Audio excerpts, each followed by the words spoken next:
I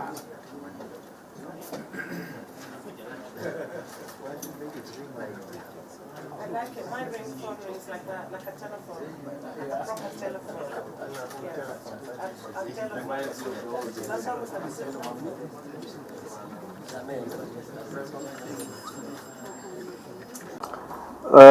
Honorable members and the members of the Fourth Estate,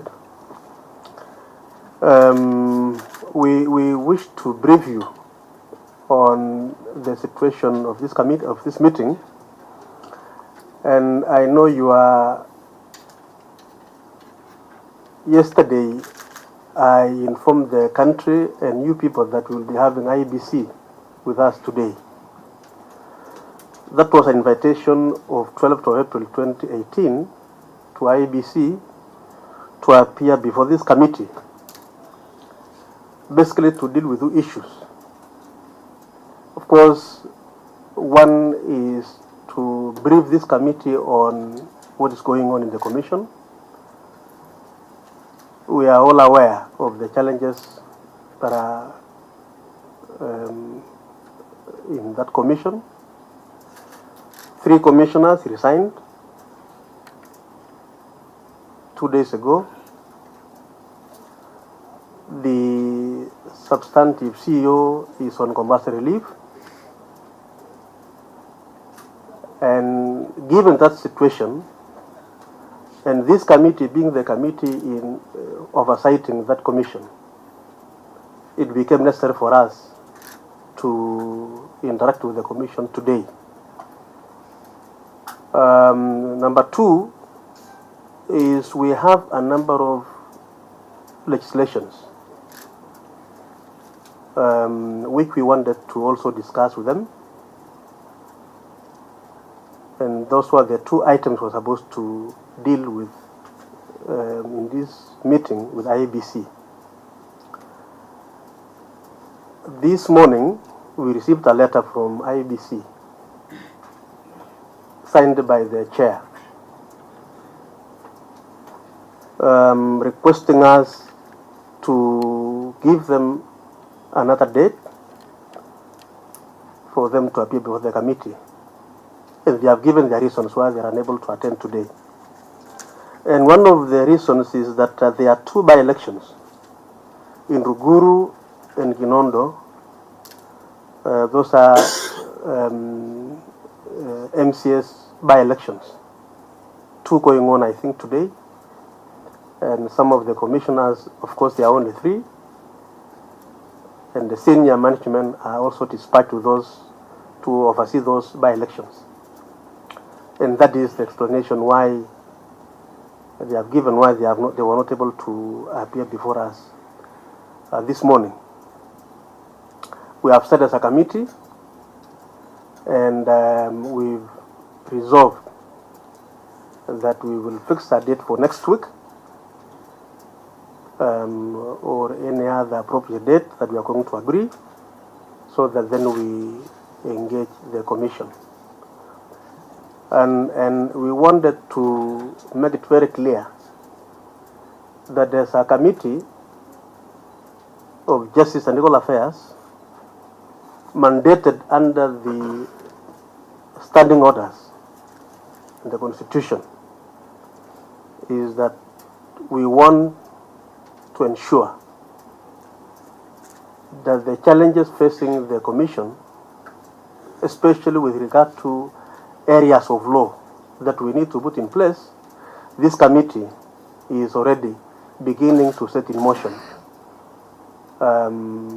certain amendments to the Iebc Act, so that we have a legal framework that can enable us to fill the vacancies now arising from the resignation of the 4 commissioners. And so, ladies and gentlemen, that is why we are unable to have the commission with us today. As a committee, we've agreed. Those are genuine concerns, I think, and we will never allow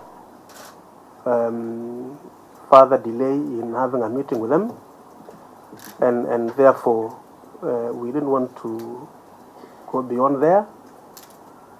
And I want to appreciate the role you've played as the members of the Fourth Estate. Kenyans must know, must be informed of what is going on. And you have that role to play, and I think you have played it very well in telling Kenyans the challenges we are facing in our institutions of governance. And the issue is to face it squarely and resolve them, because Kenyans are looking forward to our institutions having them. In the next 1.5 or 2 years, we'll be having the boundaries review. The commission will do that business. And so, as a committee, we want to assure the country and to assure everybody that we are doing our best to ensure that wider consultations are done, so that we have the legal framework that is necessary for us to have the replacement of the commissioners in place. Of course, I know the challenges we have currently is that we have 3 commissioners. There's a problem of quorum, and we have an acting CEO.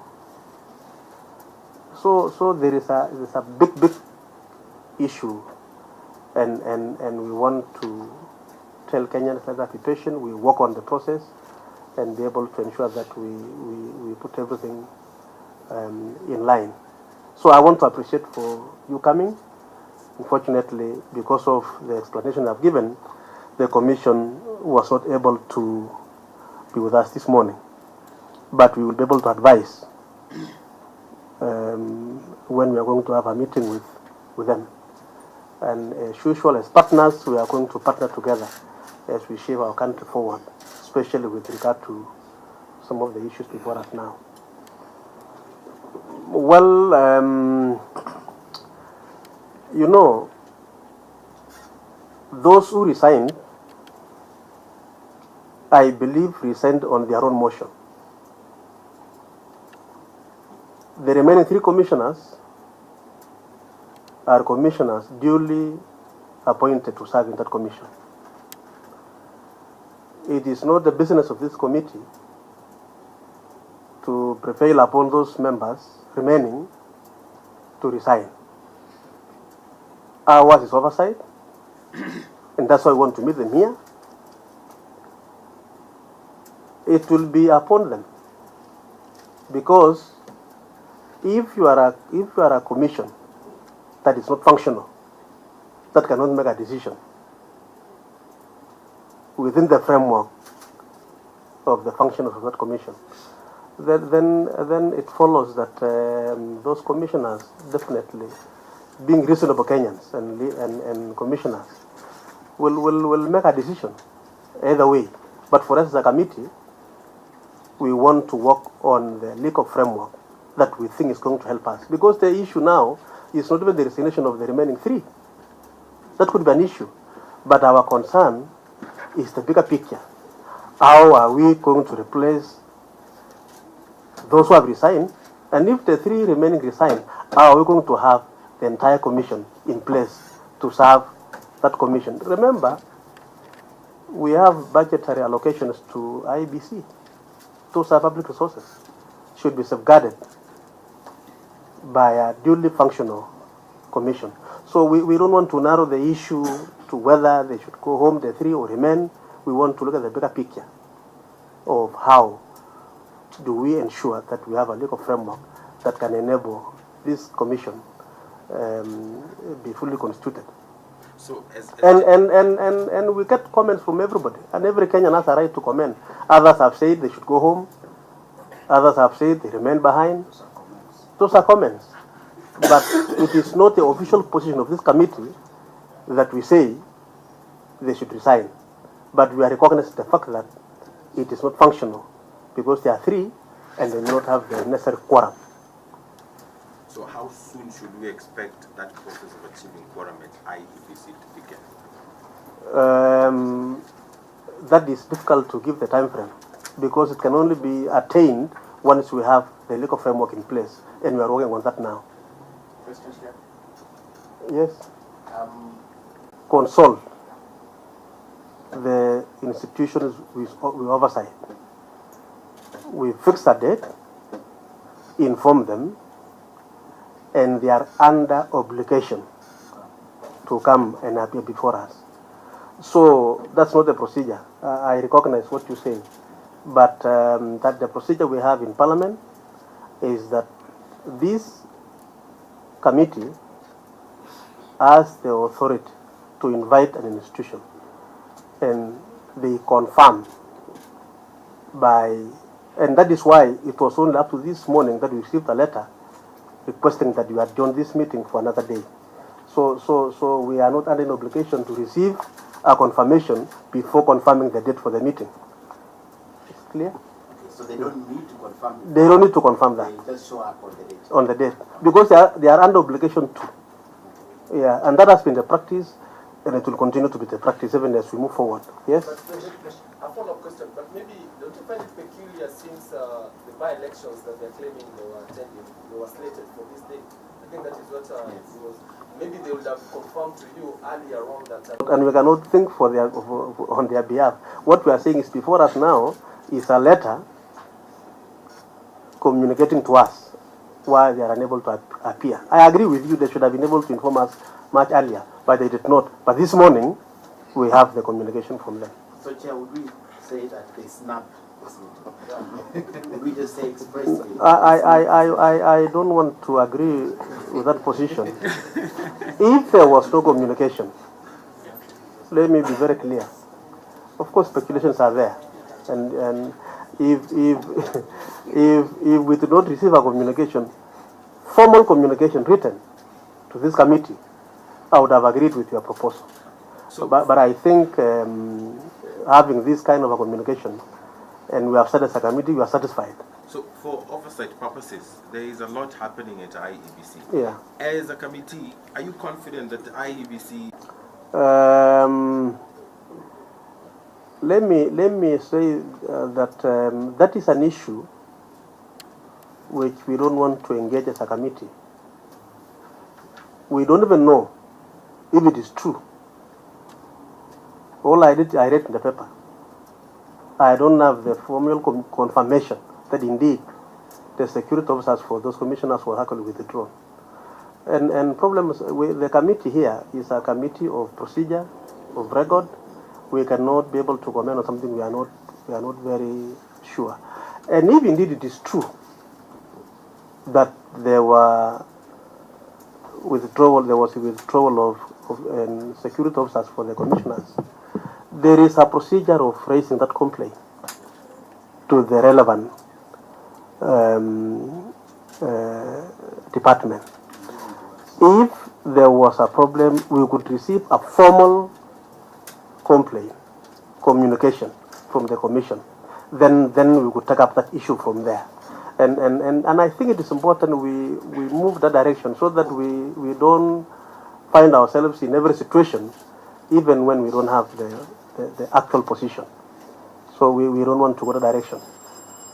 But of course we know these are issues which will be dealt with by the relevant department.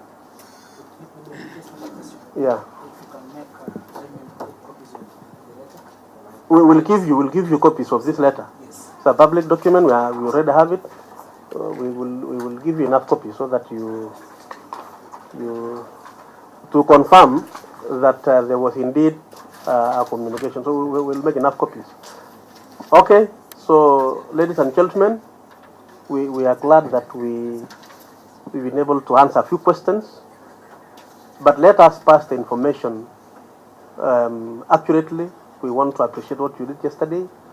Today we were able to really read in the papers what has been happening, and that is very important. Our country must proceed. There are always challenges in institutions. We will be advised when we are going to sit again with the Commission. And I believe you will be joining us also so that we move together. Thank you very much, and God bless you.